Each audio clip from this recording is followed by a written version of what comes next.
over administrative procedures, missing vendor deposits, and an unfathomable twist of cruel betrayal. It all started on a Thursday evening while I was standing in my kitchen. When my phone rang, my sister's voice dripped with that sickeningly sweet syrup she only uses when she's trying to squeeze a favor out of me. But this time, she wasn't asking for anything. She was gloating. "Orch. I'm getting married tomorrow, Emmy. Isn't that exciting? Oh, by the way, I emptied out your bank account. The whole $92,000. Just consider it your wedding gift to me. Thanks so much, bye."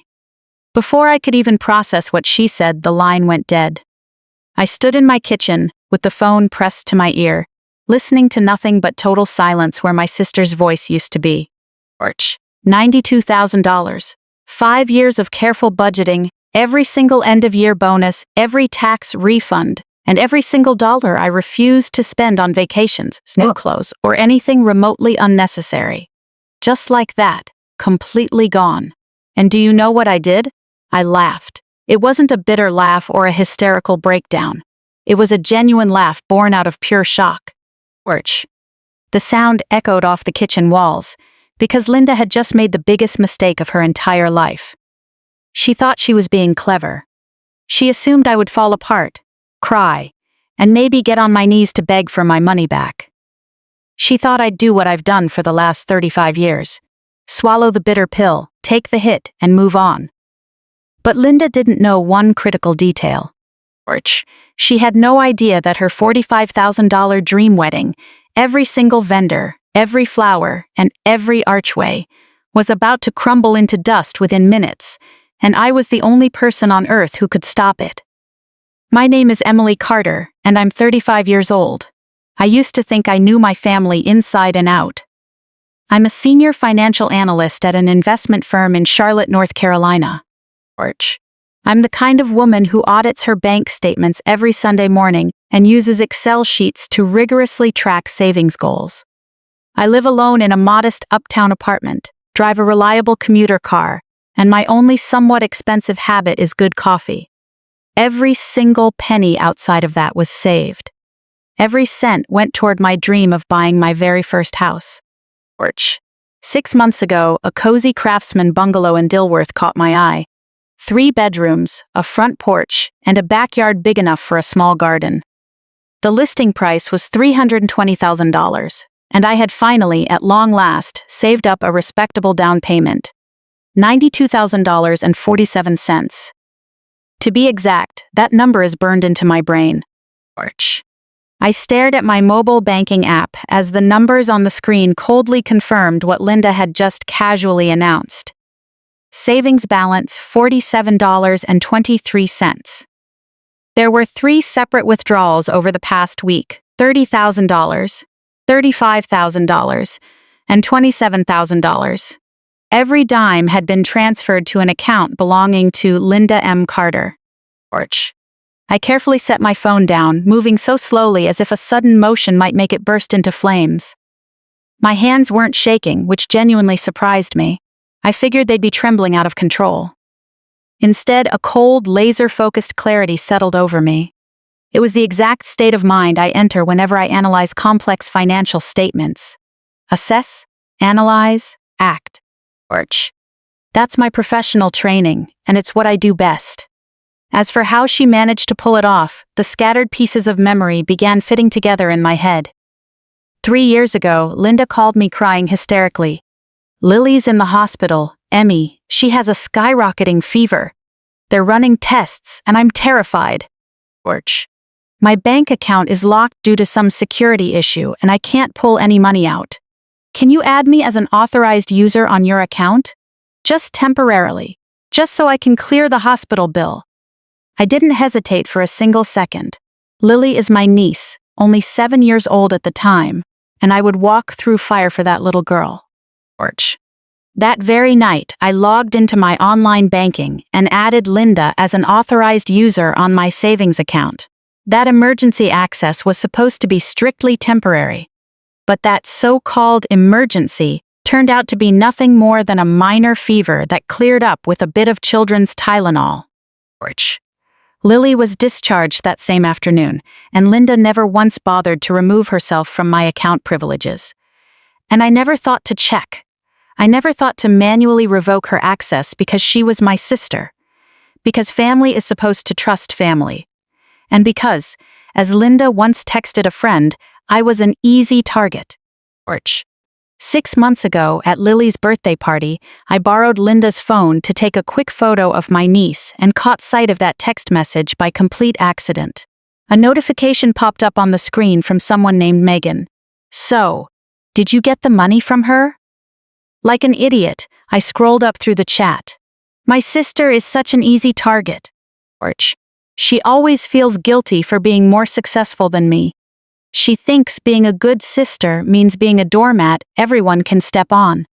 I put the phone down, took the picture, went home, and quietly removed Linda from my everyday checking account, but I completely forgot about the savings account holding my $92,000.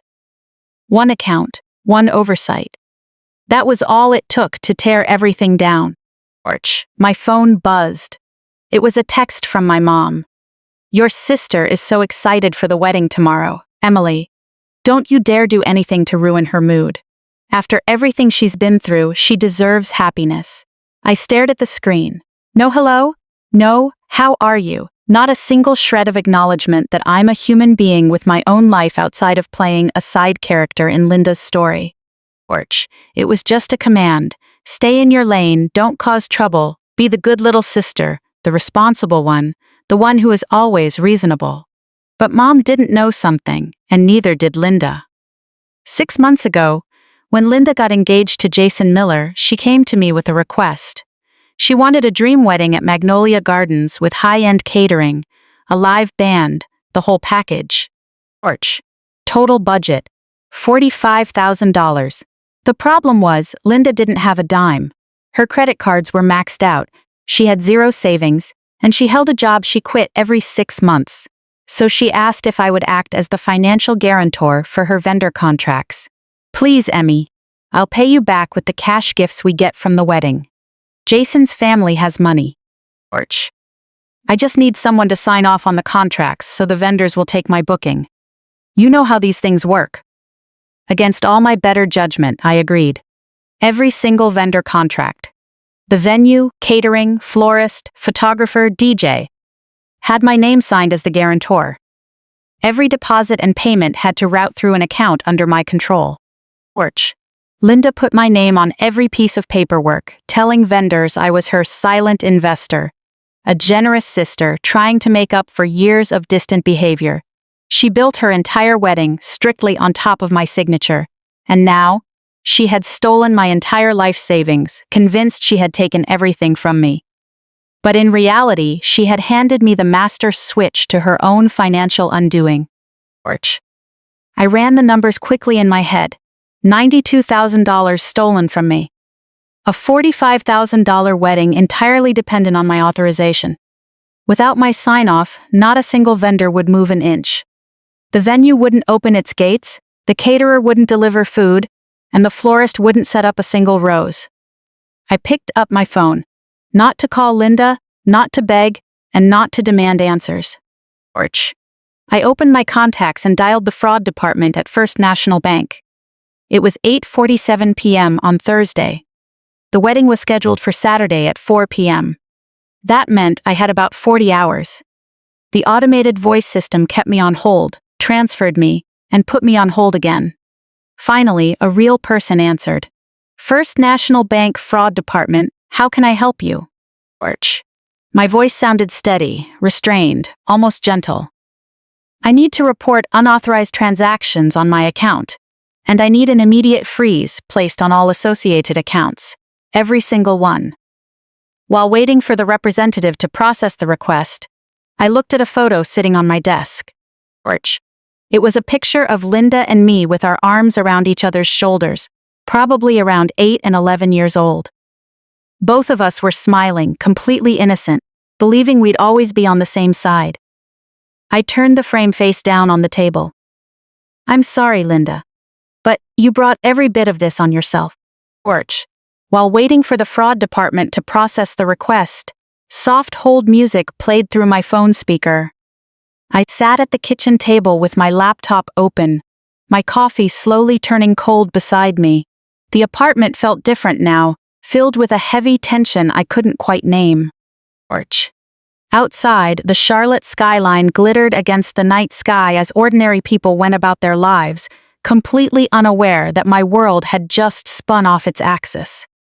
I found myself drifting back to a question I had asked 1,000 times. How on earth did we get here? When did my sister turn into someone capable of pulling a stunt like this? Porch. And when did I become the person who just let her get away with it? To make sense of it, you have to understand the Carter family dynamic. You have to understand how our home was built from the ground up. My father, Richard Carter, worked as an insurance claims adjuster. Porch. His life motto was, "Peace at all costs is better than conflict at any cost." He spent his whole career calculating losses and negotiating settlements, and he brought that exact same mindset home. Avoid arguments, smooth everything over, and if writing a check makes a problem go away, just sign it. Porch. My mother, Diane Carter, was a former pageant queen in her youth, the first runner-up for Miss North Carolina back in 1978. She never truly got over the fact that she didn't win the crown, so she poured all her unfinished ambitions directly into her eldest daughter. Porch. Linda was drop-dead gorgeous from the day she was born, with dark hair, striking green eyes, and a smile that could stop strangers dead in their tracks. I came along 3 years later, quieter, plain-looking, and far more interested in books than beauty pageants. Right from the start, we were cast in completely different roles in the family script. Porch. Linda was the star on stage, and I was the backstage crew moving props. That hierarchy was established early on and never wavered. Linda got the largest bedroom at the front of the house, complete with pink walls, a princess canopy bed, and a closet full of clothes. Porch. My bedroom was a converted study at the back of the house. Practical, small, and what Mom fondly called cozy.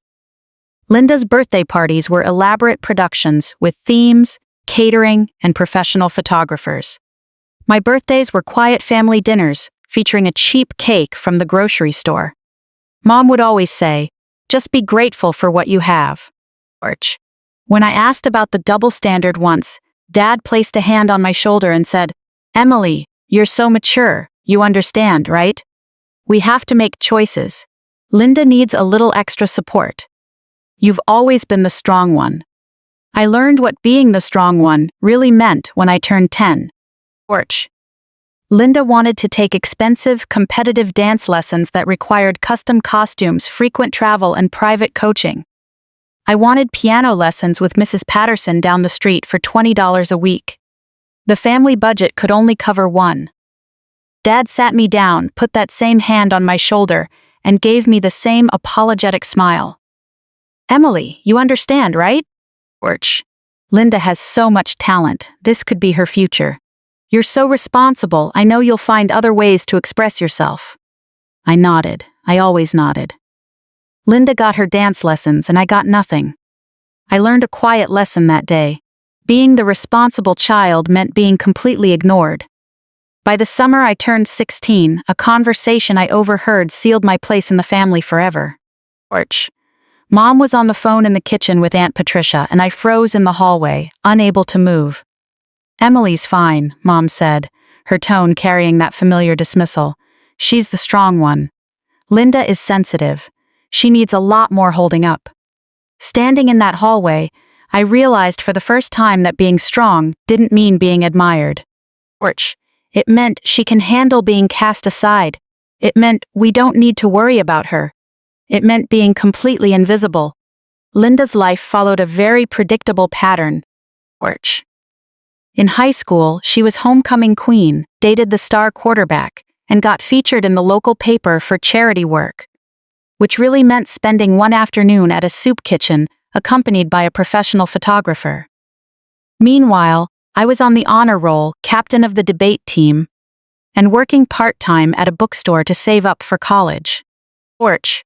At my high school graduation dinner, Mom spent the entire night talking about Linda's new boyfriend. When Linda was 19, she wrecked her car driving home after a party. Thank goodness no one was hurt, but the car was completely totaled. Less than a month later, Dad bought her a brand new vehicle. She learned her lesson, he insisted.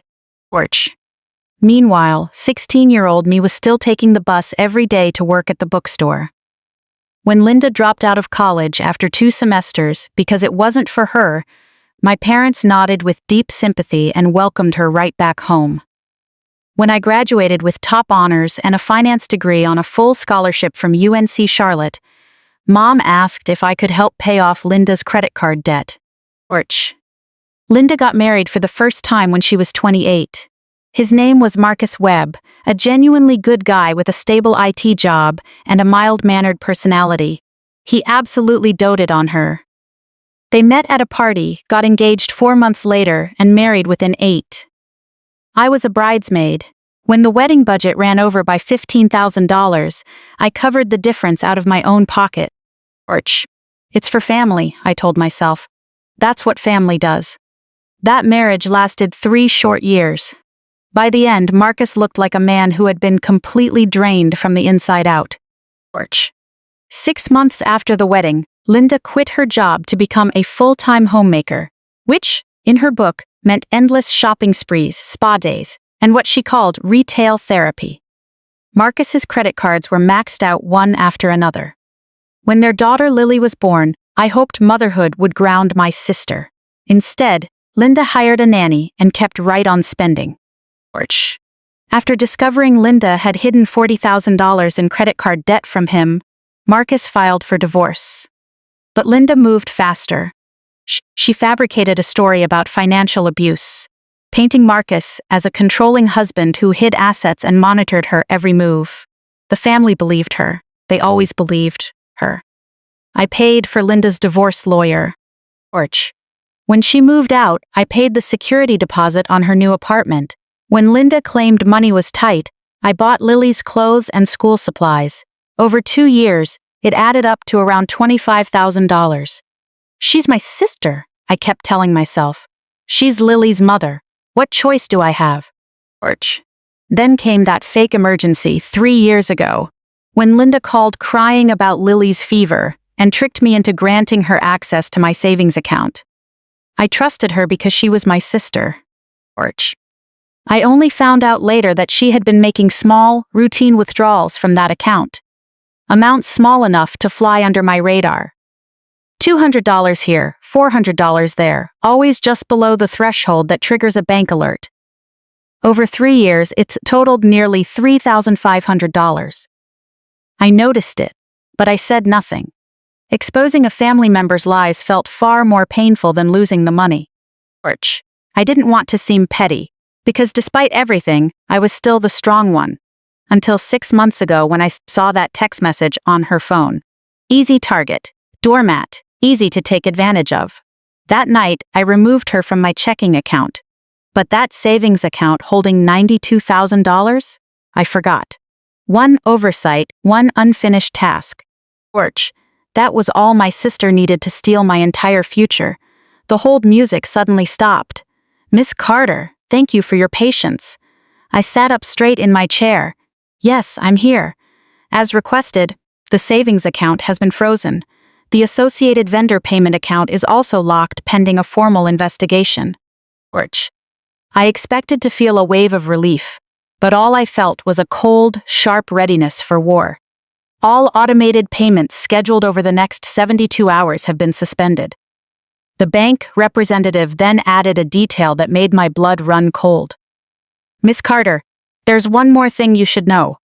While reviewing the transaction patterns for this fraud report, we noticed an anomaly. Porch. The very first withdrawal from your account occurred exactly 1 week ago. That happens to be the exact same day your sister was added as an authorized user on a joint account with a Mr. Jason Miller. It appears she accessed your account the very same day she gained access to his. I sat in absolute silence. She hadn't just taken my money. She was taking her fiancé's money too. Porch. And nobody else in the world knew about it except me. I didn't sleep a wink that night. By Friday morning, I had been awake for nearly 24 hours, running entirely on black coffee and something far sharper than caffeine. A mix of sheer determination and a long-repressed rage finally given permission to exist.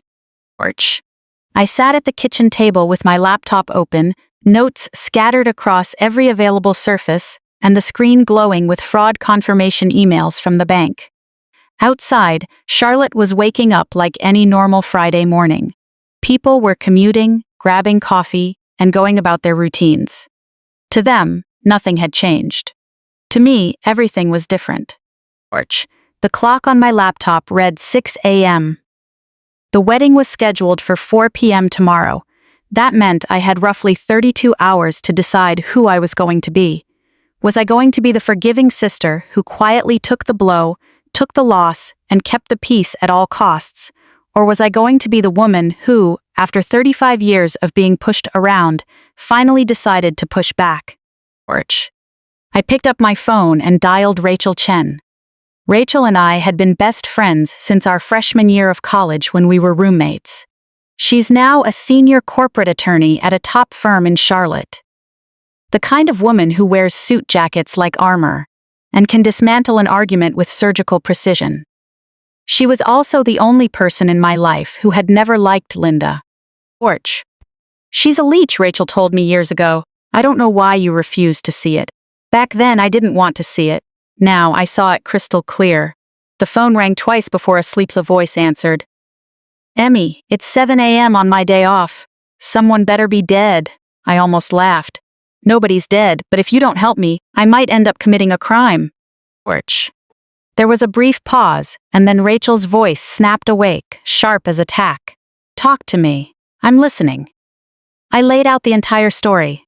Linda's phone call, the stolen $92,000, the frozen accounts, the wedding built entirely on my financial authorization, and the detail from the bank showing Linda had accessed Jason's account the exact same day she took my money. When I finished, a long silence stretched over the line. She did what? Rachel asked, her tone flat with sheer disbelief. It gets worse, I said. I think she's taking money from her fiancé, too. Another 3 seconds of total silence passed before Rachel spoke again. I'm coming over right now. Don't touch a single thing until I get there. And for heaven's sake, brew more coffee. By 8:30 a.m., Rachel was at my door looking perfectly put together despite the early hour. She carried a briefcase and a legal notepad, her eyes already scanning the papers on my table before she even sat down. All right, she said, taking a seat like a commander setting up a tactical board. Walk me through everything from the top. Don't leave out a single detail. I walked her through it all. Every document, every transaction record, every detail I had spent countless sleepless nights dissecting. Rachel didn't interrupt. She just took notes in her clean, precise handwriting. As the full truth came to light, her expression grew increasingly stern. When I finished, she set her pen down and looked at me. Being an authorized user doesn't mean having authorization to drain an account dry, she stated. She had access, but she absolutely did not have permission to take $92,000. That is theft. Given the amount, it's a major felony offense. And if she misrepresented anything to get those funds, it crosses right into fraud. What about the wedding? I asked. The vendors? Rachel pulled my vendor contracts toward her, scanning each page with practiced legal efficiency. You signed as the guarantor on every single one of these. You're not just a payer, you're an active party to the contract. Her eyes locked onto mine. Without your explicit authorization, these vendors cannot legally move forward. You have every legal right to issue a complete stop payment order. Those words felt like a suit of armor being placed around me. I had suspected as much, but hearing it confirmed by an attorney made it ironclad. Linda had built her dream wedding on my signature, and with a few phone calls, I had the power to tear it all down. Rachel, I said quietly, if I freeze everything, the wedding collapses completely. My family is going to blame me for all of it. Rachel's expression softened just a fraction. They were going to blame you anyway, they always do. So let's make sure that when they come after you, you're completely protected. We spent the next hour putting together a clear plan. Step 1. Confirm that all vendor contracts were strictly under my name. Step 2. Issue formal stop payment orders to every single vendor. Step 3. Document everything to prepare for any potential legal fallout. Step 4. Decide whether to reach out to Jason. That last part was the hardest. He's about to marry someone who is actively taking money from him, Rachel noted. Doesn't he deserve to know the truth? I hesitated. I haven't even met the guy. For all I know, he could be in on it, or maybe he already knows. Rachel shook her head. Or maybe he's just another victim exactly like you. My mind drifted to Marcus, Linda's first husband. The man she painted as a controlling nightmare when the exact opposite was true. He had been completely in the dark, too. By the time he realized what was happening, his credit was ruined, his reputation was trashed, and his visitation rights with Lily were reduced to weekends. If someone had warned him back then, things might have turned out differently. I'm freezing the wedding, I said, making up my mind. If Jason reaches out to me, I'll tell him the whole truth. But I'm not going to chase him down right now. I have enough fire to put out. Rachel nodded. Fair enough. At 9 a.m., the vendor calls began. First was Magnolia Gardens, the wedding venue. A coordinator answered on the second ring. Good morning, this is Patricia. How can I help you? I took a deep breath. This is Emily Carter. I'm the guarantor for the Carter-Miller wedding tomorrow. I need to verify our payment status and review the terms of the contract. Patricia's tone instantly turned warm and bubbly. Oh, of course, Miss Carter. Your sister speaks so highly of you. She keeps telling us how amazingly generous you are. My stomach churned. Is that so? What exactly did she say? Well, Patricia continued brightly, she calls you her silent investor. She mentioned that because you felt guilty for not supporting her enough during her divorce, you insisted on paying for the wedding as a way to make it up to her. I closed my eyes as the full weight of Linda's lie washed over me. She hadn't just stolen my money, she had carefully crafted a narrative to justify the theft. In her version of reality, I was the guilt-ridden, absent sister trying to buy forgiveness. She turned me into an accomplice in my own financial robbery. That is inaccurate, I said, keeping my voice entirely level. I am issuing an immediate stop payment order on the remaining balance. Please do not proceed with any venue setup unless you receive direct instruction from me.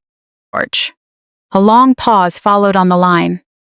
Miss Carter, the wedding is tomorrow. I am well aware. The exact same scenario played out with every single phone call that followed. Belmont Catering had a $15,000 contract with $7,000 still outstanding. Your sister said you volunteered to cover the bill because you couldn't make it to the wedding in person, the manager explained. She said you were tied up with work but still wanted to contribute. I had never said any such thing. I issued a stop payment order. Flourish Florals was a $4,500 booking. Your sister was just so grateful to you, the florist shared. She mentioned how wonderful it was that you two finally reconciled after years of not speaking. We had never stopped speaking, so there was nothing to reconcile. At least, not in any reality Linda was willing to admit. I froze the remaining $2,500. By noon, I had contacted every vendor on the list. The DJ, the photographer, hair and makeup, and the transportation fleet. Every single one had been fed a completely different story, explaining why Emily Carter was so eagerly footing the bill for her sister's big day. In one version, I was making up for missing Linda's first wedding. In another, I was the wealthy finance executive sister who wanted to spoil her like a princess. In yet another, I was the family's unspoken wedding planner who insisted on handling all the details. Not a single story was true.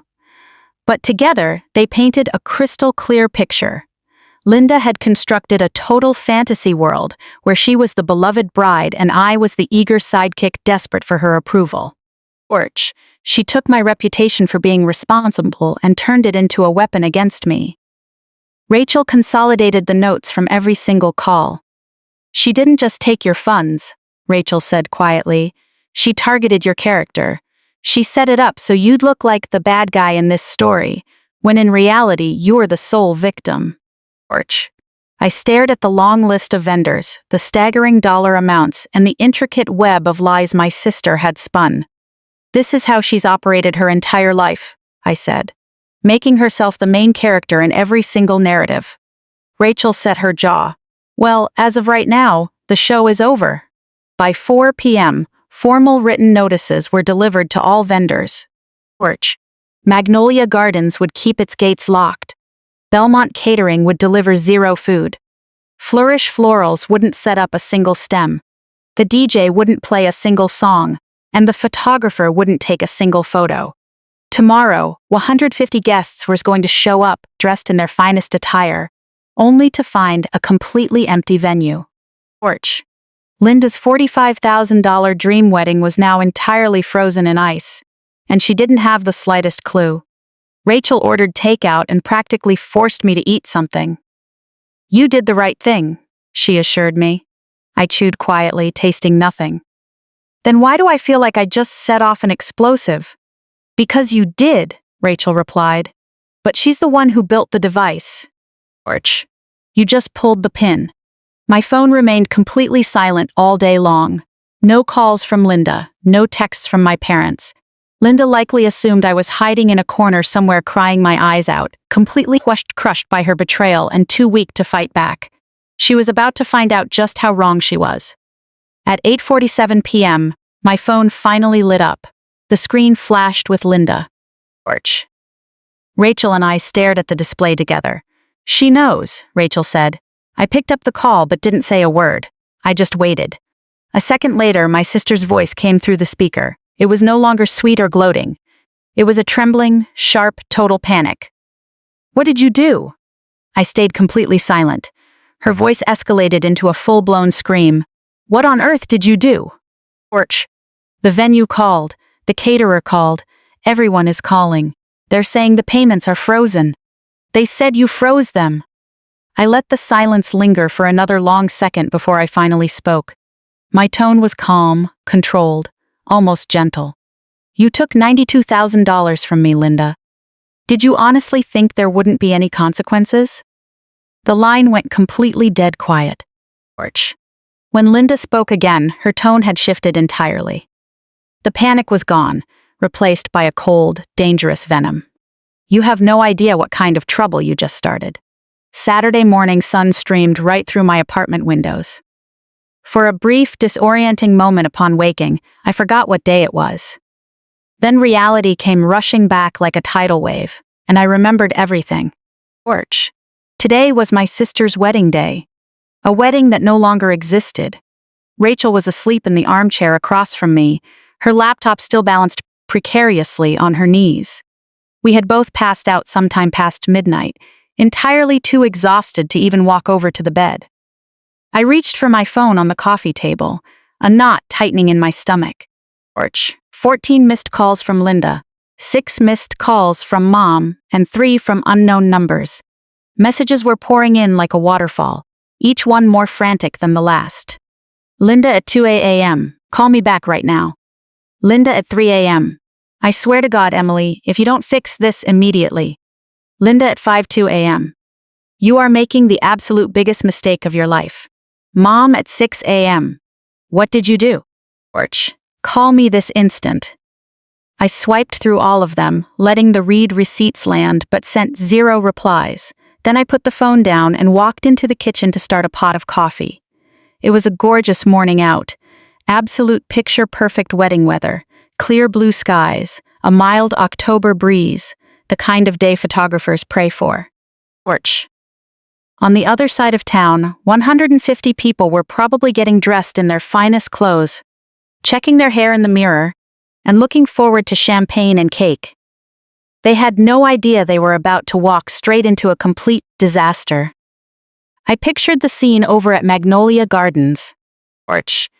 That venue should have been buzzing with life. Setup crews running around, florists arranging centerpieces, caterers prepping appetizers, and the DJ testing the sound system. Instead, the front gates would be locked tight, the parking lot completely empty, and the beautiful grounds dead quiet. Porch. Linda would pull up in her car with her wedding dress hanging in a garment bag, expecting to step into a fairy tale. Instead, she'd find absolutely nothing except an apologetic coordinator bearing terrible news. My phone buzzed again. It was a text from an unknown local Charlotte number. "Miss Carter, this is Patricia from Magnolia Gardens. The bride has arrived and is having a complete breakdown. Porch. She insists this is all a huge misunderstanding. Please advise." I typed out a reply. "There is no misunderstanding. The stop payment order stands firm. Please direct all further inquiries to my attorney." I attached Rachel's contact info, then flipped my phone onto silent mode. Everything that needed to be said had been said. Now, all I had to do was wait. Porch. Rachel woke up around 10 a.m., blinking against the morning light. The moment she saw my face, she sat up straight. "What happened?" "Nothing yet," I said. "But it's coming." By 3:30 p.m., my phone had turned into a running catalog of the fallout. Texts were coming in from mutual friends, distant relatives, and people I barely even knew who had somehow gotten hold of my number. Porch. "Did you hear what happened with Linda's wedding? It's completely canceled. The venue was locked, there was no food, everyone standing around in the parking lot in formal wear with nowhere to go." One of those text messages came with a photo attached. It was a blurry, distant shot of a deeply confused crowd gathered near the main entrance of Magnolia Gardens. Porch. Right in the middle of all those people there was a bright pop of white. It was Linda, still in her everyday clothes, wildly gesturing at someone whose face I couldn't quite see. Then, a text came through that sent a cold shiver straight down my spine. It was from Jason, Linda's fiancé, the guy I had never actually met in person. His message was brief and completely bewildered. Porch. "Are you Emily Carter? I'm Jason Miller, Linda's fiancé. Or at least I was until this morning. I need to figure out what on earth is going on here. Linda told me you sabotaged the wedding out of pure jealousy. But the math isn't adding up. The vendors keep saying you were the one paying for everything, and that you were the guarantor on every single contract." Porch. But Linda swore up and down that she paid for it out of her own savings. She told me she had $40,000 saved up. I stared at the screen for a long time before typing my reply. Linda didn't have a single dime saved. She's carrying $28,000 in credit card debt, and over the past week, she emptied out $92,000 from my personal bank account to cover this wedding. Porch. "I'm truly sorry you have to find out the truth like this." His response came back instantly. "I think I need to hear the whole story." Before I could reply, my phone started ringing. It wasn't Jason, it was Mom. I let it ring 3 full times, took a deep breath to prepare myself, and answered. "Porch, how could you do something like this to your own sister?" Mom's voice came through sharp enough to cut right through me. "On her wedding day, Emily. On her absolute dream wedding day." I did my best to keep my voice completely level. "Did Linda bother telling you what she actually did? Did she mention that she took $92,000 straight out of my account?" Porch. Mom didn't even pause to digest it. "That is strictly between the two of you. You don't go ruining her wedding over money." "Over money?" I repeated. The calm composure I had been clinging to cracking wide open for the very first time. "She took my entire life savings, everything I've ever worked for. This isn't some petty family argument, Mom. This is a serious crime." Porch. "Family doesn't file criminal charges against family." Mom snapped back harshly. "You fix this right now, Emily. I don't care what it takes. You fix this second." My mind immediately flashed back to all the things I had fixed over the years. All the checks I had written, the losses I had swallowed, and the peace I had kept at my own expense. Porch. I remembered being a 10-year-old girl giving up piano lessons so Linda could take dance. I remembered being 16 and taking the bus while Linda drove around in her second brand-new car. I remembered paying for a wedding that wasn't mine, paying for a divorce that wasn't mine, paying, and paying endlessly. Orch. And all the while, everyone kept reminding me that I was the strong one, the one who could take any hit, the one who was always expected to be reasonable. I'm not fixing a single thing, I said clearly. Linda built this disaster all by herself, and she's going to have to face the legal and financial fallout. Then you are no longer my daughter. The line went dead. Orch. I carefully set the phone down. My hands were trembling, but it wasn't out of grief. It was a feeling that felt remarkably close to absolute freedom.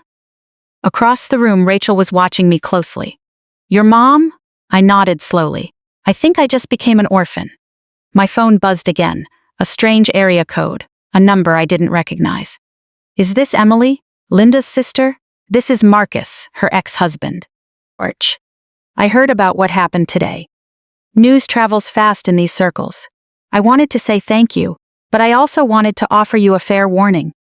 I stared down at the screen. Marcus.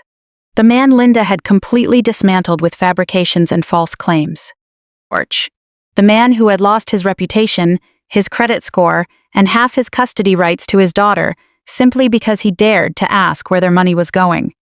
His next message popped up. She did the exact same thing to me back then. The exact same playbook.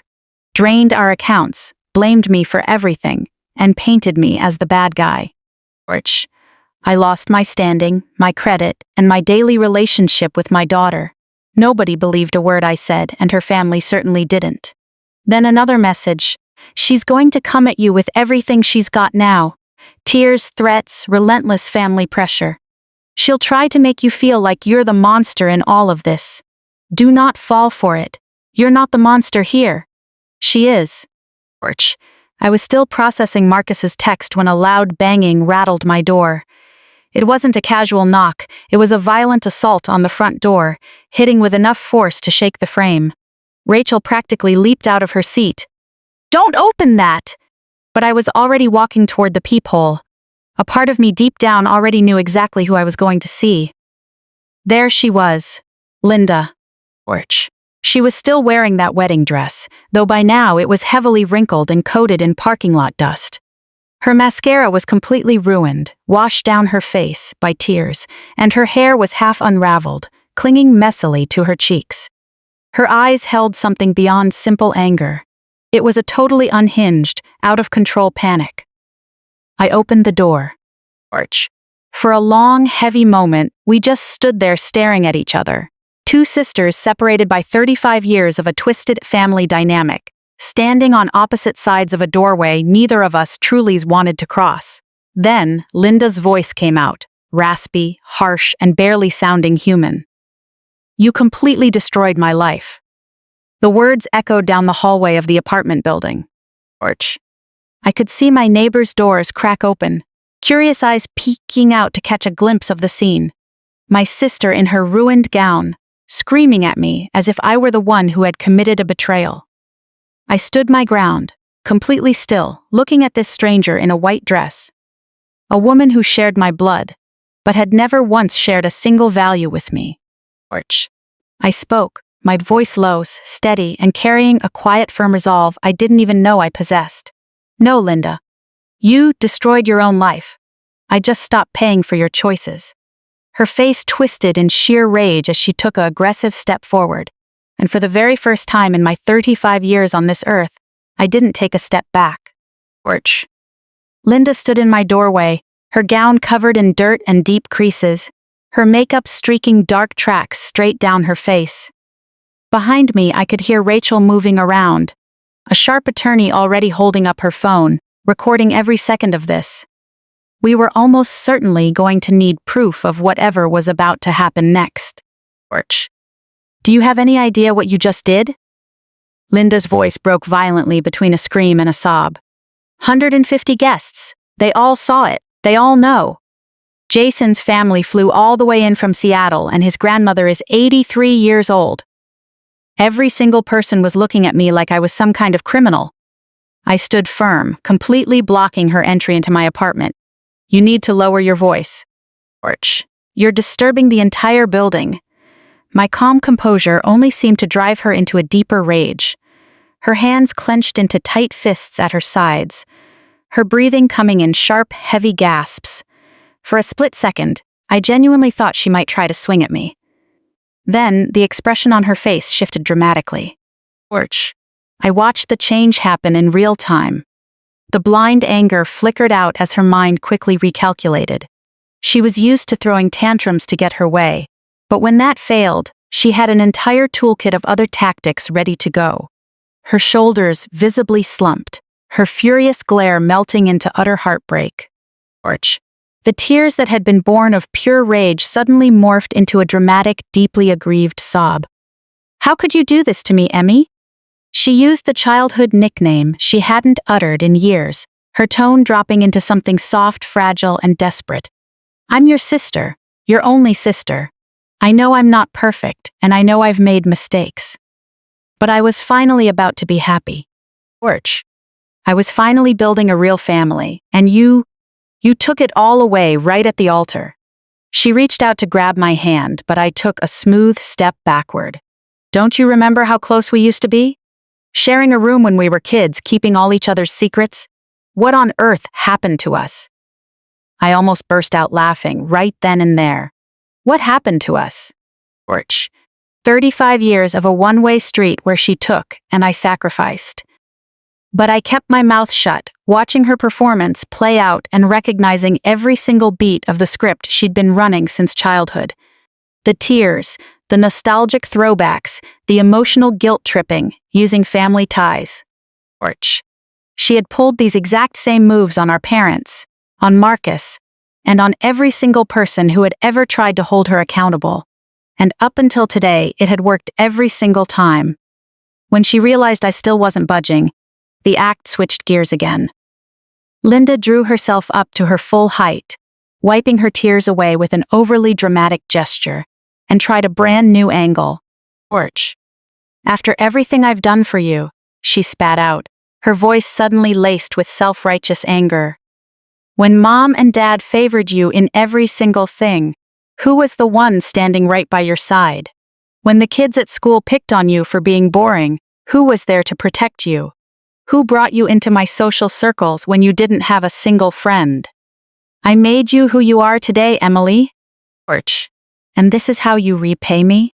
The sheer audacity of those fabrications, so entirely disconnected from reality, was almost impressive in its shamelessness. Our parents favoring me? I was the one taking the bus every day while she drove around in a brand new car. Torch.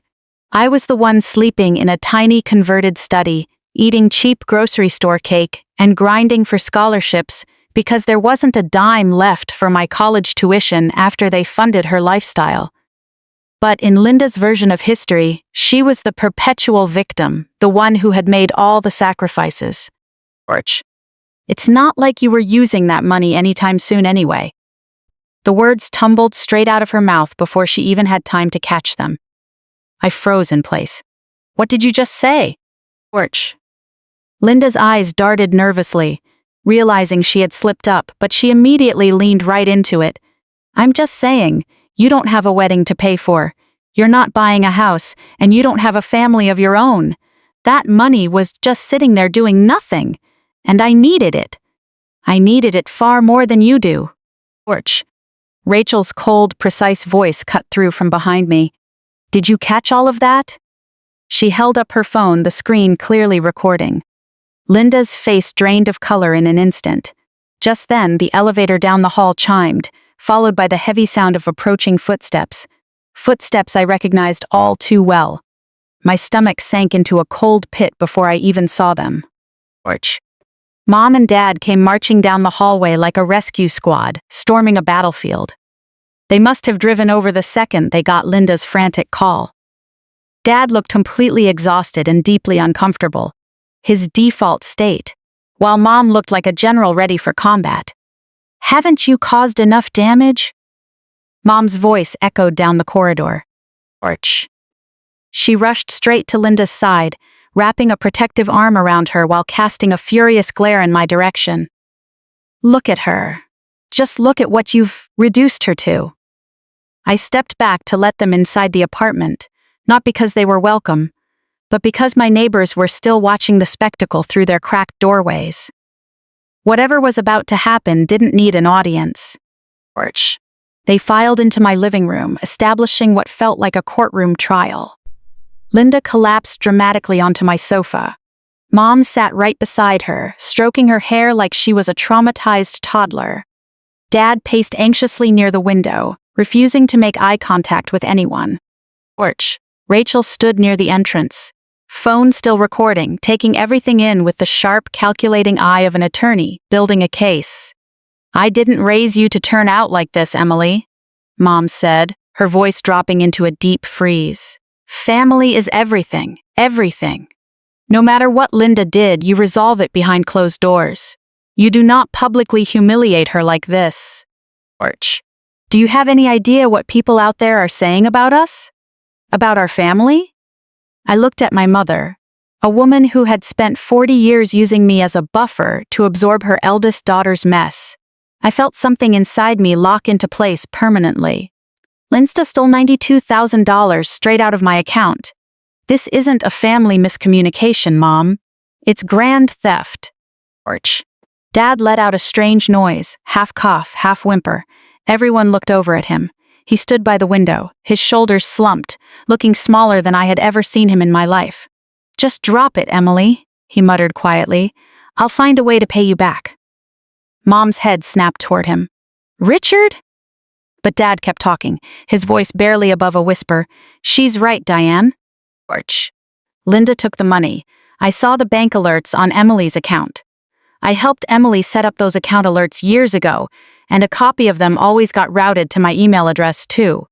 When those large withdrawals were made, I saw every single one of them. A total suffocating silence fell over the room.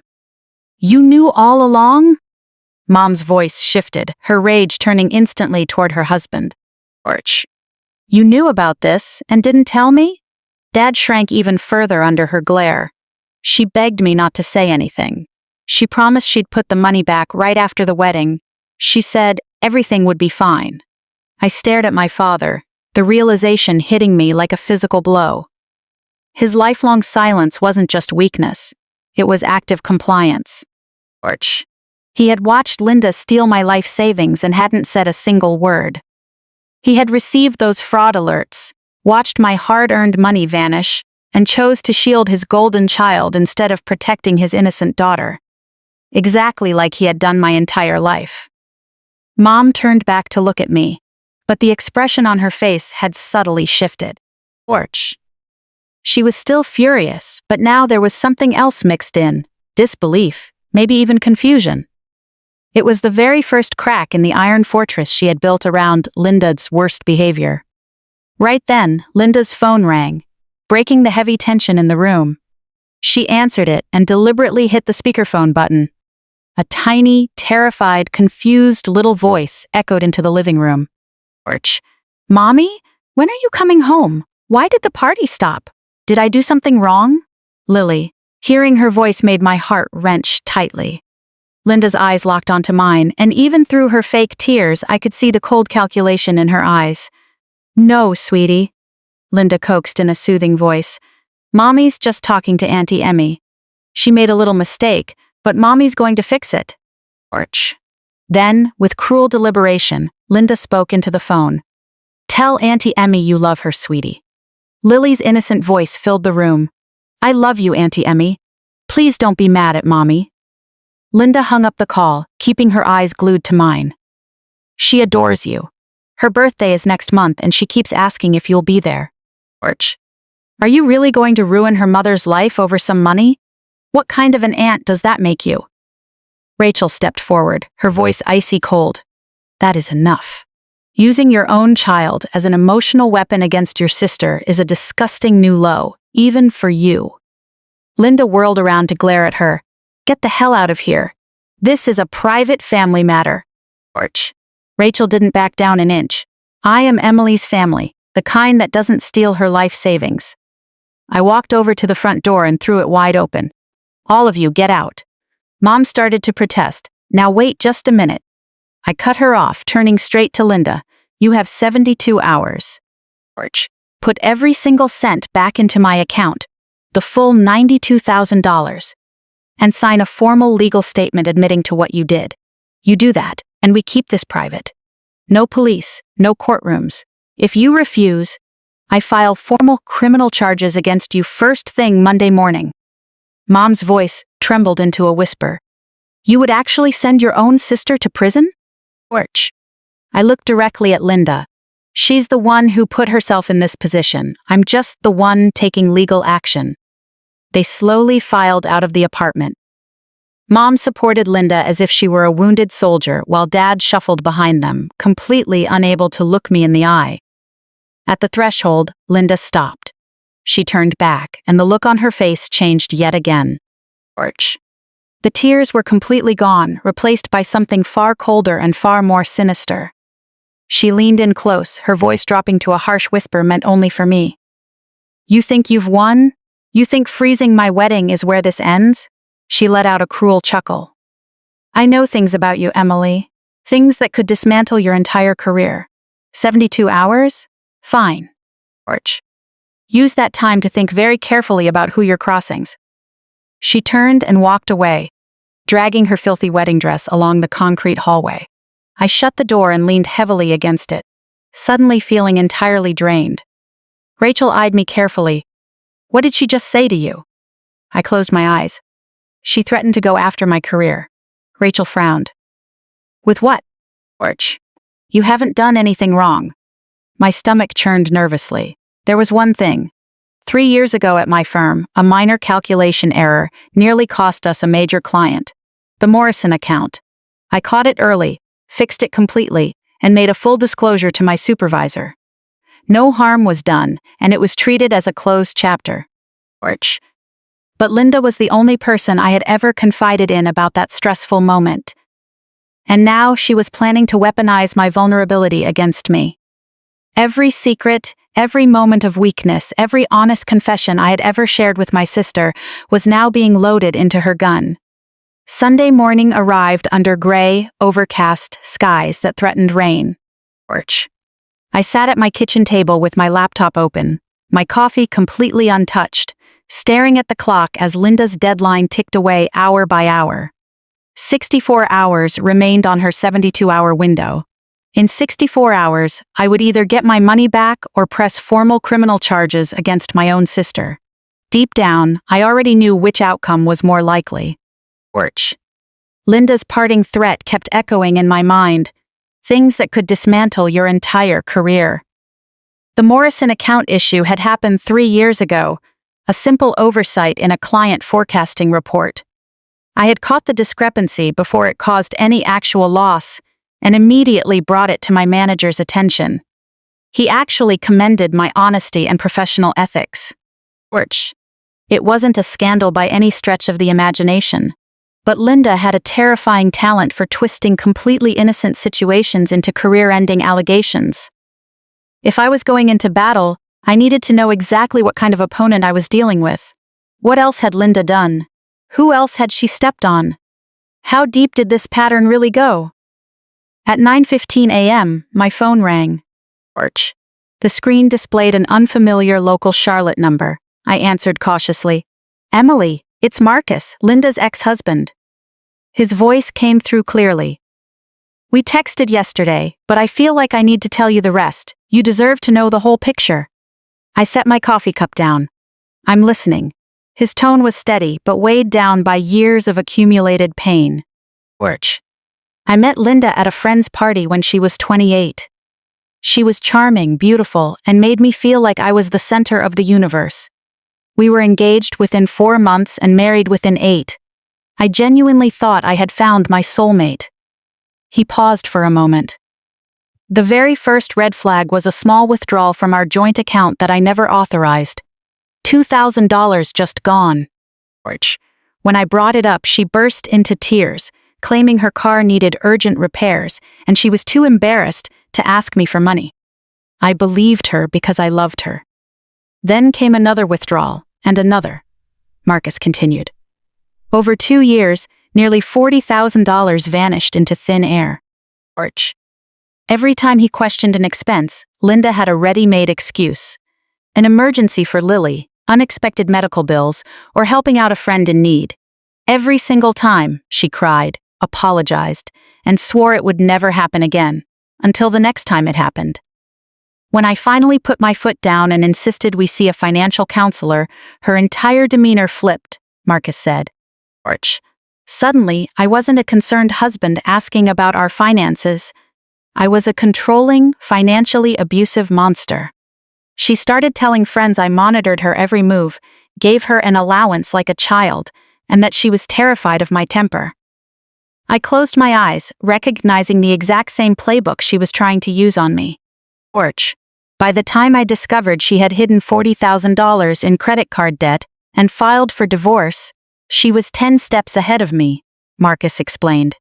She had spent months laying the groundwork for that story. Her lawyers painted me as an aggressive, manipulative husband. She brought in character witnesses, friends she had been feeding lies to for years. And me? All I had were bank statements. Do you know what the judge saw in that courtroom? A terrified woman and an angry man hurling financial accusations. She had tears. I had Excel spreadsheets. The tears won. His voice cracked slightly. I lost primary custody of Lily, my own daughter. The judge awarded Linda majority custody because she played the helpless victim so convincingly. It took me 3 long years to rebuild my reputation, my credit, and my life, and I still only get to see my daughter on weekends. She took everything from me, Emily, everything. Just because I asked where our money went. I thanked Marcus for his honesty and promised to stay in touch. Then I called Rachel, who connected me with an attorney named Daniel Reeves. Daniel specialized in complex financial fraud and agreed to meet with me at noon. Daniel's office was located in Uptown Charlotte, a sleek modern space with floor-to-ceiling windows overlooking the city. He was a silver-haired man in his late 50s with sharp eyes and a reputation for being absolutely ruthless in the courtroom. Rachel had pulled a personal favor to get him to sit down with us on a Sunday afternoon. I spread my evidence across his conference table. Bank statements, transaction logs, vendor contracts, and the audio recording of Linda's confrontation outside my apartment. Daniel systematically reviewed every single page, taking notes in precise handwriting. When he finally looked up, his expression was deadly serious. "This is a rock-solid grand theft case," he said clearly. "Having account access is never a legal license to drain $92,000. As for the falsified documents, claiming to vendors that you were a guarantor without your consent, that crosses directly into criminal fraud. And the evidence of premeditation is overwhelming." His investigator, Kevin, brought in their preliminary findings. "We pulled the access logs for your savings account," Kevin said, handing a folder to Daniel. Daniel scanned the contents. "Your sister attempted to access that account 5 separate times over the past 2 months. The first 4 attempts failed until she finally got the right credentials. She was actively probing your account security, waiting for the right moment." He looked straight at me. This wasn't an impulsive mistake. This was a calculated operation. The paper trail was equally damning. Daniel's team traced where my $92,000 had gone. $35,000 paid to wedding vendors before the freeze. $28,000 used to clear Linda's personal credit card debt. $15,000 moved into a joint account with Jason. And $14,000 withdrawn in cold, hard cash. "She used your life savings to wipe her personal slate clean," Daniel explained. Clearing her debt, funding a new marriage, and keeping a cash stash for herself. She built a new life using your hard-earned money as the foundation. That afternoon, I met Jason Miller at a small coffee shop in South End. He looked entirely different from his photos. Exhausted, rumpled, with dark circles under his eyes, showing he hadn't slept a wink since the wedding collapsed. We sat in a quiet corner, 2 strangers targeted by the exact same person. "After we spoke yesterday, I checked my own accounts," he said, staring into his untouched coffee. "You were right. There were dozens of small withdrawals over the past month. 200 here, 300 there, always kept just under the alert threshold. It adds up to nearly $4,000. I never even noticed. Orch. He raised his tired eyes to look at me. She told me she had $40,000 saved for the wedding. She told me you two were estranged because you were cruel to her during her divorce. She told me her ex-husband was abusive and that she fled with nothing. Every single word out of her mouth was a complete lie. Orch. I showed him my documentation, the bank statements, the vendor contracts, and the grim pattern revealed by the numbers. His face went from pale to flushed and back to pale again as he processed the vast scope of the deception. There's one more thing, Jason said slowly, something that kept bothering me. Orch. The vendors told me you paid for everything as a guarantor, but Linda swore you insisted on doing it. She said it was your way of apologizing for not being there for her during her hardest times. She said you felt guilty for being more successful and wanted to make it right. She made it sound like you practically begged to pay for it. I shook my head firmly. I never offered to pay a dime. Orch. She put my name on those contracts without my knowledge or consent. I was only listed as a guarantor because she needed someone with top-tier credit to sign, and she banked on me never checking the fine print. Jason buried his face in his hands. Who is this woman? He looked up, a fresh wave of panic washing over his features. I have to ask you one last question. Orch. Linda told me you both had an inheritance coming from your late grandmother. $200,000. She said it would clear right after the wedding and be split between you two. She claimed that's why money was tight, because everything was locked up in probate. She used that inheritance to convince me to put my name on a down payment contract for a condo we were buying. Orch. Based on that promise, I put down $30,000 of my own money. I stared at him, stunned by the sheer audacity of her lie. Our grandmother passed away 15 years ago. She left us nothing because she had nothing to leave. There is no inheritance. There never was. All the color completely drained from Jason's face. Orch. I just legally obligated myself to a $30,000 debt based on a complete fantasy. That evening, I set up a conference call with Marcus, Jason, and Daniel. 3 victims harmed by the same woman, finally comparing notes. Orch. Marcus brought his divorce records and custody filings. Jason provided text messages about the fake inheritance and his bank statements. I had the theft records and vendor fraud documentation. Together, it formed a clear picture of systematic financial abuse, spanning years and targeting multiple people. Daniel's assessment was swift and blunt. This isn't an isolated incident anymore. Orch. This is a clear pattern of criminal behavior. A district attorney is going to love this case. Multiple victims, detailed paper trails, and undeniable intent. And right now, with her activities on social media, she's actively digging her own legal grave. I frowned. What social media activity?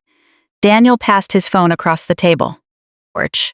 Jason had sent over a screenshot of Linda's Facebook page, posted just 2 hours prior. The photo showed my sister weeping, trying to look bravely composed.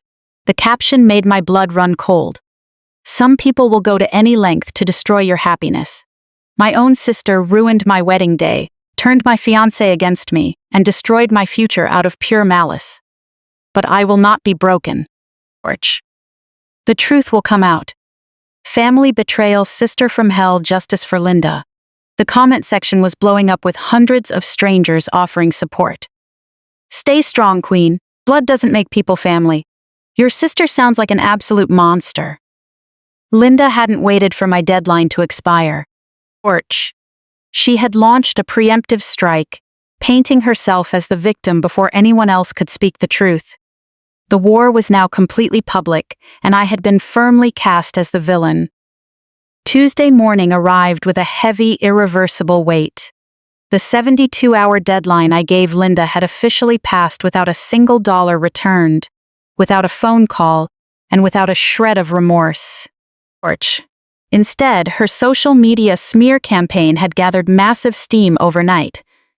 Justice for Linda was trending locally in Charlotte, with hundreds of strangers condemning me based on her carefully spun lies.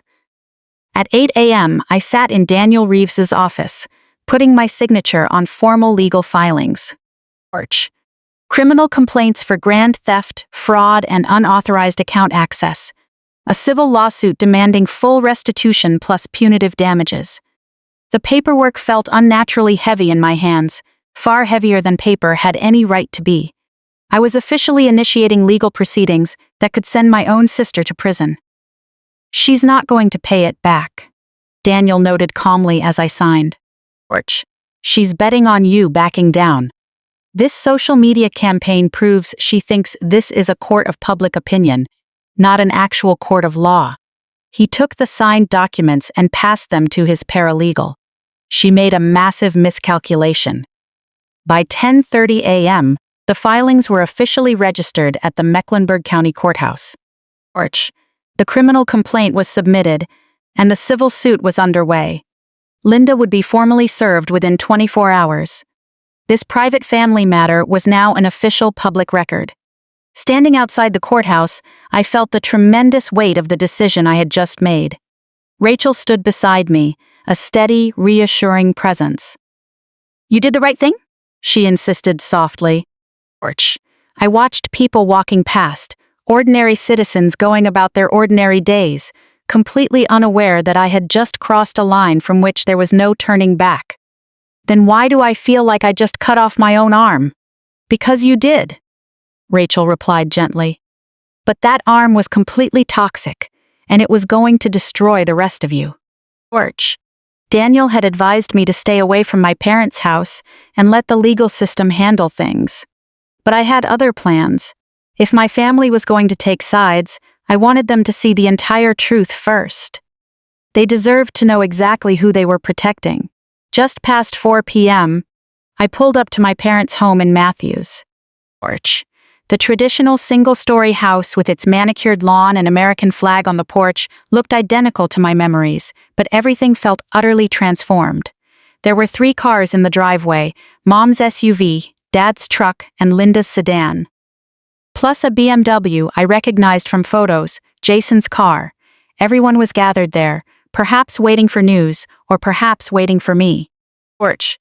I gripped my folder of evidence tightly and walked toward the front door.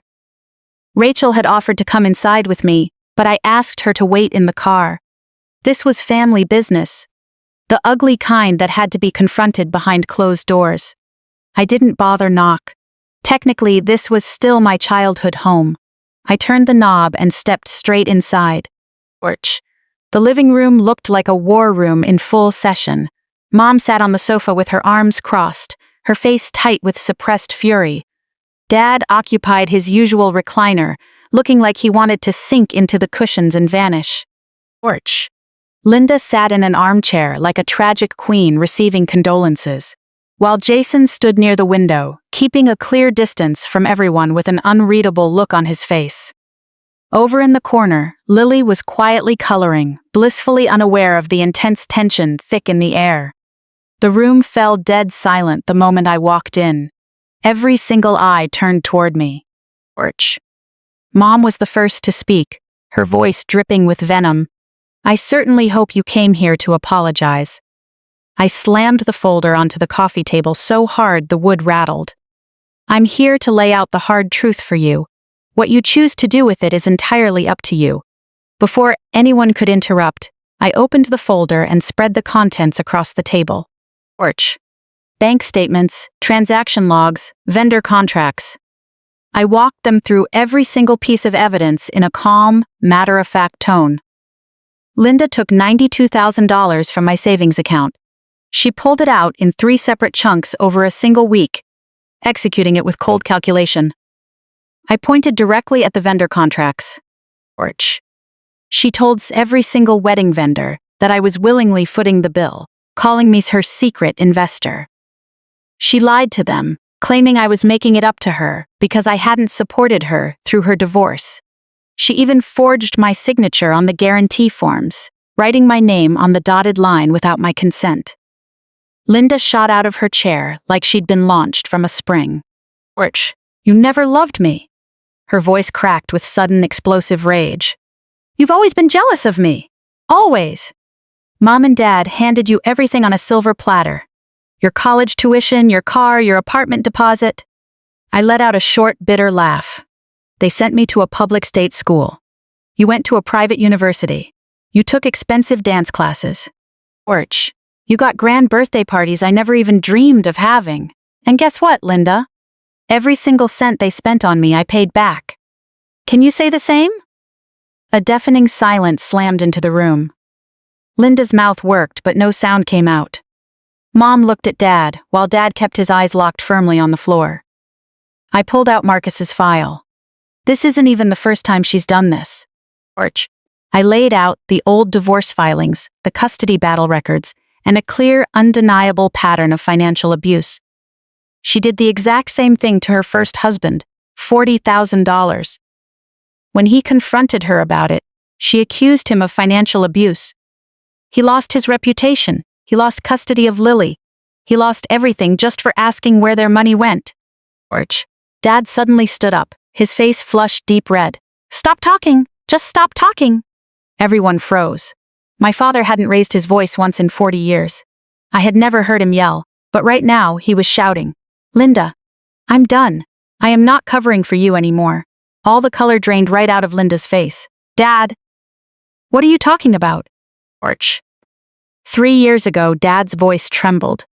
"You needed seed money for a business venture. You took $50,000 from my retirement account. I gave it to you because you swore you'd lose everything if I didn't help. You told me you'd be living on the streets, and you made sure I knew I'd never see Lily again. But you never paid back a single dime." Orch. Mom's transformation happened in a split second. The fury on her face locked onto a new target, shifting like a heat-seeking missile straight toward her husband. "Richard! What are you talking about? You went behind my back and pulled 50 grand out of our retirement fund?" Dad shrank back under her glare. "She begged me, Diane. She told me she'd be on the streets, that I'd never see Lily again." Orch. He suddenly looked ancient and shattered. "That money was our safety net, I knew it. I just didn't know how to tell you." Mom turned her gaze toward Linda. For the first time in my life, I saw the look in Mom's eyes change. That automatic reflex, that blind, unconditional protection for her precious golden child, finally cracked. She was finally seeing what I had been forced to look at for years. Orch. Jason walked away from the window. His voice was completely stripped of emotion, flat and hollow. "Linda, we are done." Linda whipped around to face him. "Jason, baby, don't listen to them." "I've seen the evidence," Jason said. "All of it. The fake inheritance, the forged documents, the money you stole out of my account." He shook his head. "There is no wedding. There never will be." Orch. "I've already canceled the apartment purchase, and my lawyer is handling the paperwork. You'll be hearing from him regarding the $30,000 you cost me." Linda's composure shattered completely. "You can't do this. We're supposed to get married. We're supposed to start our lives together." Jason walked toward the front door. "I was supposed to marry a woman who loved me, not a con artist." Orch. He paused right next to me before stepping outside. "I'm sorry I believed her lies about you. Whatever testimony you need me to give in court, I'll be there." Then he walked out, and the door clicked shut behind him with a sound that felt like a permanent finality. Orch. Right in the middle of it all, cutting straight through the deafening arguments, the accusations, and the collapsing alliances, a tiny voice pierced the chaos. "Mommy," everyone froze. Lily stood right in the doorway of the hallway, her coloring book slipping from her fingers as tears tracked everyone fighting.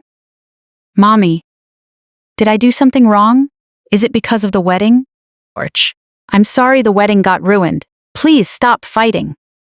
I dropped to my knees, bringing myself right to her eye level as my heart broke in two. "Sweetheart, this is not your fault. None of this is. The grown-ups are just trying to sort some things out. You didn't do anything wrong. Do you understand me? Absolutely nothing." Linda watched me comfort her daughter, and a look flashed across her face. Orch.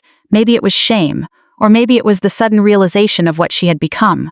but it vanished almost instantly. Fine.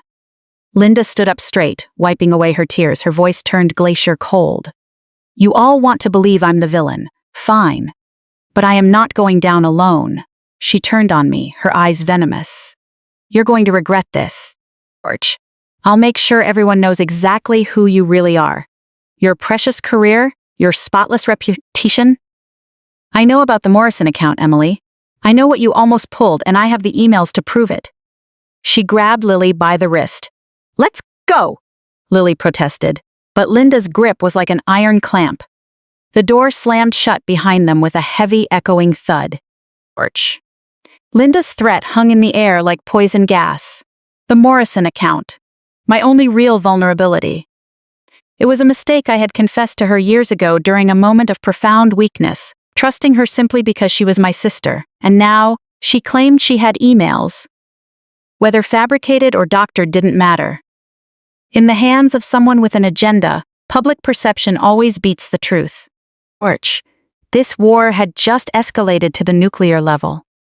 Wednesday morning started with my phone buzzing frantically on the nightstand. Notifications poured in like a tidal wave, too fast for me to even process. Facebook tags, Instagram mentions, endless text messages from unfamiliar numbers. Rachel was already awake in my living room, her face lit by the eerie blue glow of her laptop screen. George. You need to see this. Linda's public post on Facebook had been shared over 800 times overnight. The photo showed her looking shattered and beautiful, tear tracks on her cheeks, holding a bouquet of withered flowers. The picture of an innocent woman framed and wronged. The caption was a masterclass in emotional manipulation. George. My own sister ruined my wedding, stole my fiancé, and is now trying to throw me in prison. All of this because I reached out to her for help during my darkest hour. Some people just can't stand to see others happy. I refuse to be silenced. Just tell sister family betrayal, justice for Linda. The comment section had turned into an online rally in her defense. George. Hundreds of strangers offering their sympathy and outrage. Stay strong, Queen. Blood doesn't mean family. So sorry you have such a toxic sister. The narrative had already been set, and I was locked in as the villain. As follow-up posts rolled out, Linda's story grew more and more outlandish. In her version, I had been jealous of her looks and success since childhood. George. I had promised to fund her wedding only to pull the funding at the last second out of sheer malice. I had lied to turn Jason against her, and now I was using legal threats to shut down a survivor of domestic abuse. Every single accusation was wilder than the last, and every lie was swallowed whole by people who had never even met either of us. George. The most insidious post of all was a subtle hit piece directed at my career. Some people in the financial world simply cannot be trusted with other people's money. Just saying. Ask about the Morrison account. There were no specific details, but it was enough to plant the seed of doubt, enough to make my colleagues wonder what dark secrets I might be hiding. George. The personal attacks started around 9 in the morning. Acquaintances who saw Linda's posts sent texts asking if I really sabotaged her wedding. Well-meaning friends called to ask what on earth was going on. Strangers who somehow dug up my contact info fired off vicious curses. You're a disgusting piece of garbage. Karma is coming for you. Hope you die alone. George. I scrolled through the comments on Linda's page, looking for familiar names to gauge the damage. Then I saw a name that made my blood run cold. Sandra Whitmore. We had been friends in college. She struggled to find work after graduation, and 2 years ago, I wrote a glowing recommendation letter that landed her a great job at a marketing firm. George. She didn't owe me anything, but I thought we were at least friends. Her comment read, I always knew Emily was cold-hearted. She's calculating and fake. I'm not surprised at all that she pulled this. A woman I had helped, a woman I trusted and vouched for, was now publicly branding me a monster. I could brush off betrayal from strangers, but Sandra's words cut deeper than anything Linda posted. George. At 11 in the morning, my work phone rang. It was my supervisor, Michael Torres. Emily, I received some very troubling news about you. An anonymous email was sent to HR accusing you of financial misconduct, specifically mentioning the Morrison account. I don't believe it's true, but I have to ask, is there anything I should know about? I laid the entire story out for him. The calculation error from 3 years ago, my immediate self-reporting, the clean audit that followed, and the formal confirmation letter my old boss had given me. Michael listened without interrupting once. All right, he said finally. I believe you. I'll handle HR on my end, but keep me in the loop. This could get messy. Rachel had been monitoring Linda's social media all morning. Do not respond, she advised. Do not engage. Let her dig her own grave. Every post she makes is hard evidence of harassment and defamation. Daniel can use all of this in court. Even so, watching Linda poison the well, watching strangers swallow lies about me, and watching my hard-earned reputation crumble in real time was much harder than I expected. She's trying to ruin me before I can ruin her, I said. Then we speed things up, Rachel replied. Early that afternoon, Jason called, his voice tight and humming with suppressed fury. We have a massive problem. Linda is telling everyone that I was in on it too. She's claiming I helped you sabotage the wedding just to steal her money. She's even telling people we're having an affair and planned the whole thing for our own financial gain. This new narrative was even more destructive than the last. Linda had turned me and Jason into co-conspirators. Secret lovers who meticulously plotted to humiliate her for personal profit. Both accusations were entirely baseless, but in the digital world, truth never catches up to a well-repeated lie. And Linda was repeating her fiction to anyone willing to listen. Jason's consulting firm operated entirely on reputation, and client trust was everything. 2 clients had already pulled their contracts, and more were calling with awkward questions. She's destroying my livelihood just because I wouldn't marry her, Jason said. I'm filing a defamation lawsuit right now. My lawyer says we can combine our cases to show a clear pattern of malicious behavior. Sue her, I said. The more evidence we have, the better. That afternoon, an email from an unexpected sender landed in my inbox. The sender was Victoria Reyes. The subject line read, I used to work with Linda. You need to know what she did. Victoria had worked with Linda at a marketing firm 4 years ago. They had been friends, or at least Victoria thought they were.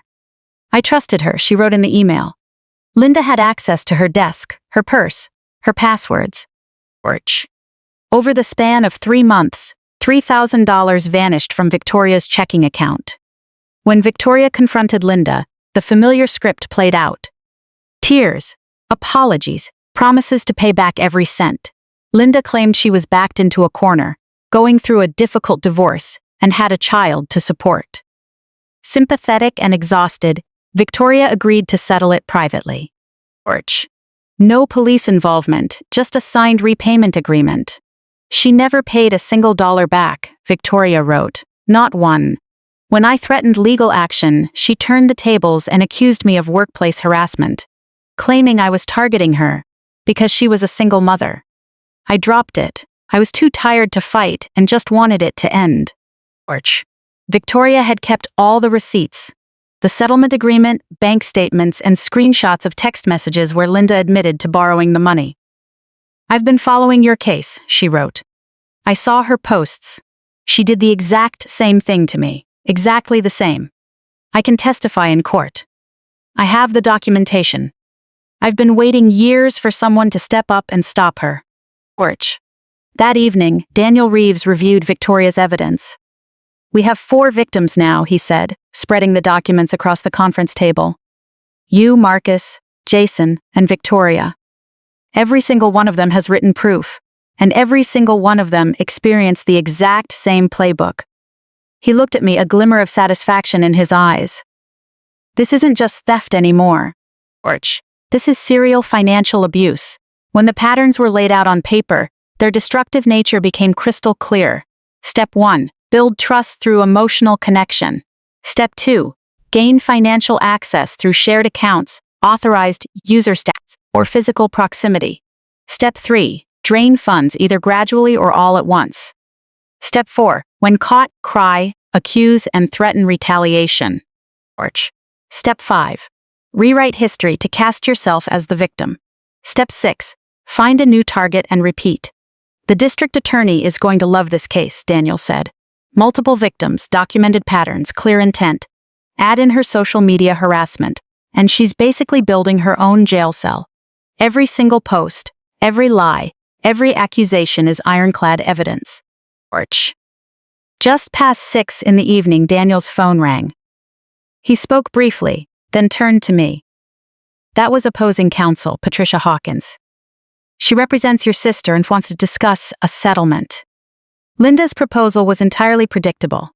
She was willing to pay back $50,000 in installments over which wasn't even the full amount. In exchange, I had to drop all charges and sign a non-disclosure agreement barring me from ever speaking about the case publicly. No way, I said, without a single second of hesitation. She stole $92,000.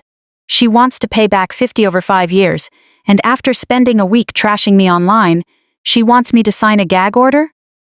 Absolutely not. See you in court. That night, after Daniel went home and Rachel finally fell asleep on the couch, my phone vibrated with a message from an unknown number. I almost ignored it, but a strange instinct made me open it. The message contained an attachment, a screenshot of what appeared to be an email I had sent my supervisor 3 years ago. The subject line read, "Clarification on Morrison account discrepancy." But the body text had been altered.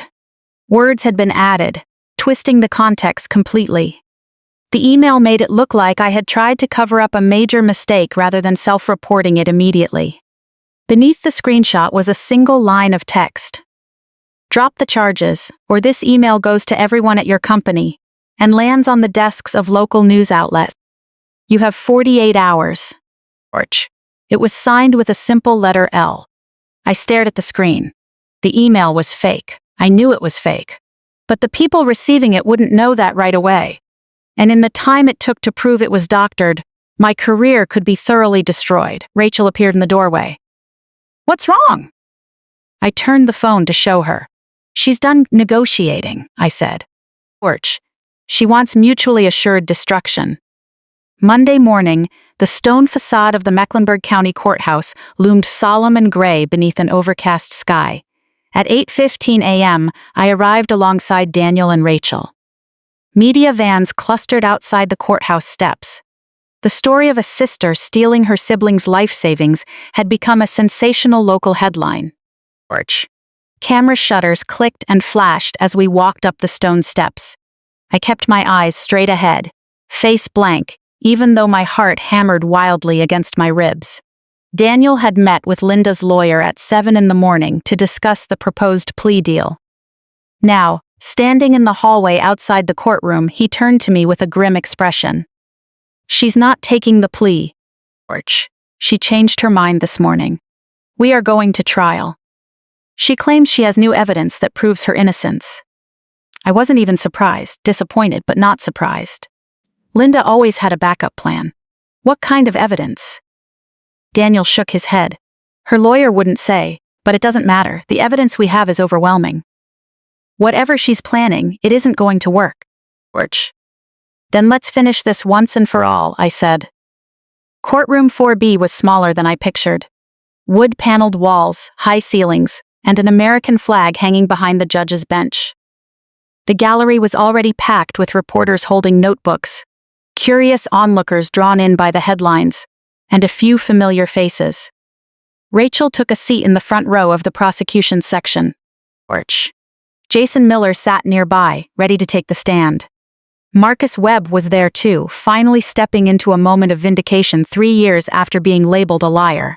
Victoria Reyes nervously clutched her handbag, her gaze steady and resolute. Further back, separated by an invisible wall of tension, sat my parents. They sat physically close, but even from across the room, I could see the massive fracture running right down the middle of them. Linda and her attorney, Patricia Hawkins, sat at the defense table. It was the first time I'd seen my sister since she stormed out of our parents' house with Lily. She looked smaller, thinner, paler. The confident golden child, replaced by someone I barely recognized.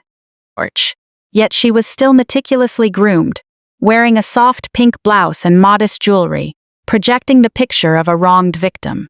Full performance mode. Her final grand act. All rise! The bailiff's voice cut through the murmurs in the gallery. The Honorable Judge Patricia Lawson presiding. Judge Lawson entered with the weight of absolute authority. In her 60s, with streaks of silver in her hair and reading glasses perched on the bridge of her nose, she was widely known in the legal community for her iron fist rulings and zero tolerance for courtroom theatrics. She sat down, sweeping her sharp gaze across the room without missing a beat. The prosecution may give its opening statement. Daniel stood up and walked toward the bench. Your Honor, this case is about systematic theft, fraud, and betrayal. The defendant, Linda Carter, stole $92,000 from her own sister. She forged documents, deceived vendors, and when caught, attempted extortion using fabricated evidence. This was never a desperate act born of a moment of weakness. It was a crime planned and executed over weeks of deliberate calculation. The evidence will show a pattern of financial predation spanning years and multiple victims. We ask this court to hold the defendant fully accountable under the law. Patricia Hawkins delivered the defense's opening statement with practiced smoothness. Your Honor, my client is not a criminal. She is the victim of a dysfunctional family dynamic. Emily Carter has controlled the family finances for years. She promised to fund her sister's wedding, only to pull support at the 11th hour to punish a perceived slight. What my client did was desperate. Yes, but it was born of betrayal, not greed. The prosecution will show you numbers and paperwork. We will show you context and humanity. My client made mistakes, but she is not the monster they are painting her out to be. Listening to this alternate reality theory from the defense, I felt a familiar heavy pressure. That strange sensation of having my narrative casually rewritten inside Linda's world. I was the controller, the punisher, the villain.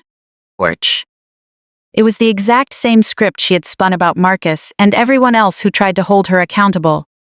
The prosecution called its first witness, Thomas Reed, a senior fraud investigator at First National Bank.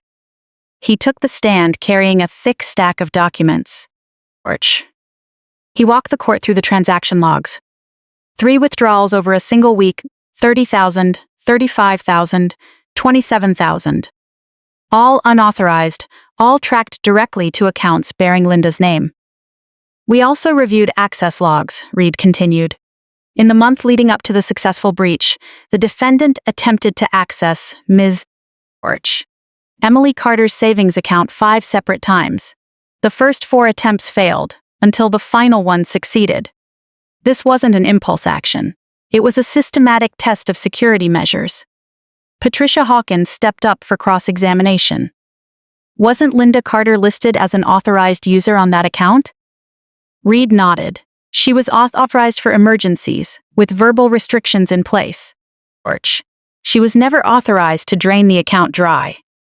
But she did have access, Hawkins pressed. Reed's reply was calm and devastating. Having access to a bank vault doesn't mean you're allowed to take the money out of it. The second witness was Dr. Sarah Chen, a forensic handwriting expert. She presented an analysis of the guarantor signatures on the wedding vendor contracts. The signature attributed to Emily Carter does not match her verified samples, Dr. Chen explained, pointing to magnified images on the screen. Stroke patterns, pen pressure, letter construction. All of it indicates forgery. She switched to another exhibit. Furthermore, the email submitted by the defense as evidence of alleged workplace misconduct by Ms. Emily Carter shows clear signs of digital tampering. Metadata timestamps do not match company logs, and the formatting is inconsistent with the employer's mail server. This document is a fake. I looked at Linda's face. When that forged email, her ultimate extortion weapon, was exposed as yet another crime, her composed mask cracked for a split second before she violently forced it back into place, resuming her aggrieved, innocent posture. Marcus Webb took the stand next. He had waited 3 full years for this moment. For 3 years, he had been the bitter, making things up ex-husband in everyone else's eyes. Orch. Though emotion flickered in his eyes, his voice remained steady. I was married to Linda for 3 years, he said. During that time, she pulled over $40,000 without my knowledge. When I found out and confronted her, she flipped the script and accused me of financial abuse. I lost my reputation. I lost my credit. And I lost primary custody of my daughter. He looked right at Linda. Orch. All of that just because I asked where our money went. Daniel guided him through the details. How did the family court view your claims of missing funds back then? Marcus's jaw tightened. They didn't believe me. Linda cried on the stand, saying I was controlling and that she was afraid of me. The judge saw a scared woman and a man making accusations. I had bank statements. She had tears. Orch. The tears won. Victoria Reyes followed right after. Her hands shook slightly, but her voice stayed clear. She described working with Linda, trusting her, and later discovering $3,000 missing from her checking account. When I confronted her, she cried and swore she'd pay me back. She signed a settlement agreement, but she never followed through. Orch. When I pushed her for the money, she accused me of workplace harassment. I gave up. I was too tired to fight. 4 victims, same playbook, same psychological manipulation, same outcome. As this serial pattern crystallized in front of the court, Judge Lawson's expression grew heavier and darker. Finally, Linda took the stand in her own defense. Orch. Patricia Hawkins walked her through a carefully rehearsed tragic narrative. Emily has always been the successful child, the golden favorite in our parents' eyes. I struggled my whole life while she had everything, Linda sobbed softly. When I got engaged, I turned to her for help. She promised to support me, then pulled all the money at the very last second just to punish me. Orch. The tears arrived right on cue. I'm not a thief. I'm just a single mom who made a desperate choice. I was going to pay her back after the wedding. She didn't even give me a chance. She went straight to the police. My own sister, blood of my blood. Daniel stepped up for cross-examination. I watched my sister brace herself for the biggest performance of her life. Miss Orch. Carter, you testified that you intended to pay your sister back. With what money? You were carrying $28,000 in credit card debt. Linda hesitated. I would have figured something out. You also told your fiancé you had $40,000 in savings. Was that true? That was a misunderstanding. Orch. What about the $200,000 inheritance from your grandmother that you used to convince him to sign a home down payment agreement exclusively with you? All the color drained from Linda's face instantly. I don't know what you're talking about. Your grandmother passed away 15 years ago and left nothing behind. You manufactured an inheritance to manipulate your fiancé. Orch. Patricia Hawkins shouted. Objection! Judge Lawson didn't hesitate. Objection overruled. The witness will answer. Linda's rehearsed composure finally suffered a fatal fracture. I just wanted to build a life. Everyone else got help. Why couldn't I? Emily got everything. A career, savings, a future. And I had nothing. I deserved that money. Silence dropped over the courtroom like a lead weight. Orch. It was too late when Linda realized what she had slipped and said, not borrowed, not needed out of desperation, deserved. Her core sense of entitlement and greed stood stark naked for everyone in the room to see. Daniel launched his final strike. Ms. Orch. Carter, our records show that 2 weeks before the first withdrawal, you searched online for how to access someone's bank account without their knowledge. He projected the search history onto the courtroom's big screen. Does that sound like a desperate act or a premeditated crime? Linda stared at the screen, her mouth opening, closing, and opening again. No more tears. No more performance. Orch. Just a woman watching her final lie turn into ash. The witness may step down, Judge Lawson said, her voice entirely flat, though her eyes burned with sharp intent. Court is adjourned for deliberation. Sentencing will be handed down tomorrow morning. When Linda walked past me, our eyes met. There was no hatred in her expression, no anger. Just a heavy resignation. She knew it was over. Which she probably always knew that someday someone would stop her. She just never believed anyone would actually have the courage to do it. Tuesday morning arrived carrying the full weight of everything that led to this moment. I sat on the exact same wooden bench in the exact same courtroom. But the energy in the room had shifted overnight. The gallery was fuller than yesterday. Word had spread, and the back rows were lined with reporters clutching notebooks. Community members who followed the case online were also present to witness the conclusion. This trial of sister against sister had transcended a mere family dispute and turned into a story people desperately needed to see karmic justice finish. I barely slept a wink. Every possible outcome played on an endless loop inside my head. What if the judge felt sympathetic? What if Linda somehow slipped through the cracks? What if everything I sacrificed, every relationship I broke, every bridge I burned, ended up meaning nothing at all? Rachel sat beside me, placing a hand gently over my arm. "Whatever happens," she whispered, "you did the right thing." I wish I could have believed her without a single shred of doubt. Linda sat at the defense table, completely motionless, staring blankly ahead. No performance today, no carefully chosen outfit, designed to project wounded innocence. Just emptiness. She looked like a woman who had already received her death sentence with nowhere left to run. "All rise." The bailiff's voice echoed through the room.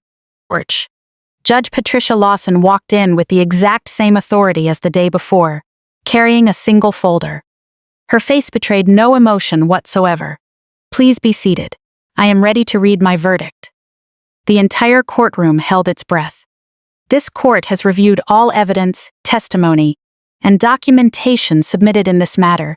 Judge Lawson's voice carried the weight of absolute authority. The defendant, Linda Marie Carter, faces charges of grand larceny, fraud, forgery, and unauthorized account access. Furthermore, evidence of attempted extortion has been entered into the record. She paused, looking directly at Linda. The evidence is overwhelming and unambiguous. The defendant systematically stole $92,000 from her sister via unauthorized withdrawals. She forged documents to deceive vendors. She manufactured a non-existent inheritance to manipulate her fiancé into signing a real estate contract alone. And when faced with the consequences of her actions, she attempted to blackmail the victim with fabricated evidence. This was never a desperate act of momentary weakness. It is a pattern spanning years, impacting multiple victims, driven by profound entitlement and deceit. Judge Lawson's pen rested firmly on the desk. On the count of grand larceny in the second degree, I find the defendant guilty. On the counts of forgery, fraud, and attempted extortion, I find the defendant guilty. A collective breath rushed out of the gallery. Linda didn't flinch. She didn't cry. She just stared straight ahead as the cuffs were brought out. The sentence of this court is 10 years in state prison, with no possibility of parole for the first 5 years, alongside full restitution of all funds stolen from all identified victims. Court adjourned. As the bailiff escorted Linda away, she glanced back one last time. Her eyes met mine through the courtroom crowd. There was no apology in them, no remorse, just the quiet realization that the bill had finally come due. I sat there in the quiet hum of the courtroom as the rows began to empty out. Rachel squeezed my shoulder, and a long, shuddering breath finally escaped my lungs. A release of tension I hadn't realized I was holding for years. Outside, the gray clouds finally broke, letting a pale shaft of afternoon sunlight spill over the courthouse steps. The media vans were still there, cameras rolling as the final chapter closed. But I didn't hide my face from the lenses anymore.